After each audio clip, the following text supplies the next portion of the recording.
Ah, the joys of interning. It feels like Christmas every day. When you intern at a public school today. So if you're interested in interning at a school, you're most likely an education major. Yes, the perfect degree. A career that is in demand, if the robots don't replace us, where you can practically go anywhere and find a job, even on the moon, teaching English. How does one get into this career in the first place? Well, for many of us, knowing that you are helping kids learn just warms your heart like cocoa, while you're also making a living wage. People always used to say to me when I told them I was in university to become a teacher, "Ooh, teacher, expect little pay." But in all honesty, with the way the economy has turned out lately, over $40,000 a year sounds better than my friends working at the Krusty Krab and SeaWorld for whale sardines. Plus, you get holidays and the summer off, so come join us on the teacher cruise to the Bahamas. Okay, back to the topic of interning. Oh boy! So if you are at a university, they make you take all these easy classes where they give you candy and read baby books to you. It felt like the easiest degree ever, but it's a trick. It's a trap. When you enter your internships, you meet the reality of teaching, aka the Great Depression. You go from the safe place bubble world to kids yelling and screaming at you and twerking and doing Fortnite dances and other stuff. If you were a guy like me, you were also surrounded by attractive women in your classes to the point you forgot you were gonna work with kids. But now reality has hit, and now it's your turn to be the captain of a sinking ship called your new classroom. Being a student teacher or intern and thrown into a classroom really is like being the captain of a sinking ship. Let me show you the comparisons. The ship is sinking, and in 30 minutes it will be underwater. Your classroom full of screaming and crying kids will be underwater in 30 minutes as well, because a kid by the name of Kenneth broke the sink in your classroom and the sink is shooting water everywhere. His reason? He was looking for Nemo. Your crew wants to take over and no longer takes orders from a captain. A mutiny.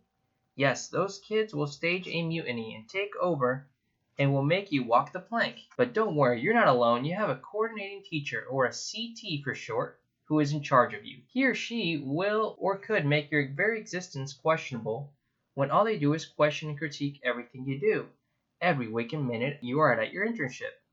They may even talk smack about you during an observation with your supervisor. You'll see them laughing in the background while you are trying to teach kids about how a seed grows. You stayed up all night to learn this topic, and you are the headlining speaker, with a class full of kids, a supervisor, and your CT observing the expert and his seminar on seed growth. You will feel like Mr. Bean at times in that movie where he is the art expert. Mr. Bean the movie wasn't, but he's really just an idiot. It also feels like being an unknown comedian crappy band at a club.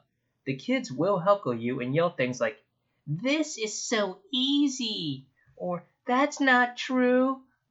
Anyways, back to the topic. Then if you go to a university like the one I went to, when the internship starts, you have to complete a 100-page manual while you also teach and question why you are even doing this major anymore. You may even call Mr. Krabs and beg for your position again at the cash register. It's usually 3 semesters of interning, so it's a year and a half of this torture.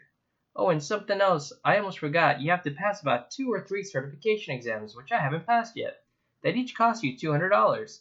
If you don't pass them, which is common, pay more, so $220. But don't worry, they don't want us to work while we intern. Insert cricket noises. By the way, I left a terrible review. You can see it online. Alright, at this point you might be thinking, hey, I'd rather stay at the Krusty Krab where I get paid in reliable whale sardines, or at my retro video game job where my boss pays me in Magic the Gathering cards. But I do want to say something about failure and growth that I probably just don't believe in because I wrote this script a long time ago. To grow as an individual, you will encounter a lot of failure. Some of the most successful people you know encountered a lot of failing moments, like Bill Gates, for example. He's trying to kill us all. Just watch his TED Talks. He says he wants to drop the population from 9 million to 8 million. He hasn't been successful yet, but he keeps trying. Alright, so let's go back. Some of the most successful people you know have encountered a lot of failing moments, but that is how they grew into the success stories they are now.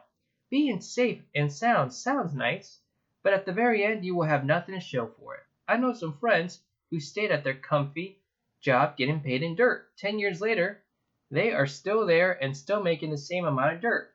In fact, they started this new Netflix movie called Dirt. How do I know? I work at Netflix now, where I get paid in dirt.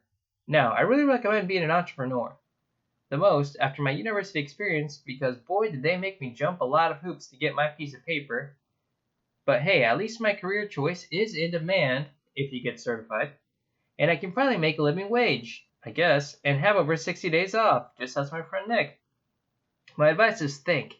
Find something you're passionate about, but if you do go into teaching, welcome to the jungle. Alright, have a good day. Troy, Mac Parker. Ever hear of Planet of the Apes? The movie or the planet? The brand new multi-million-dollar musical. And you are starring as the human. It's the part I was born to play, baby.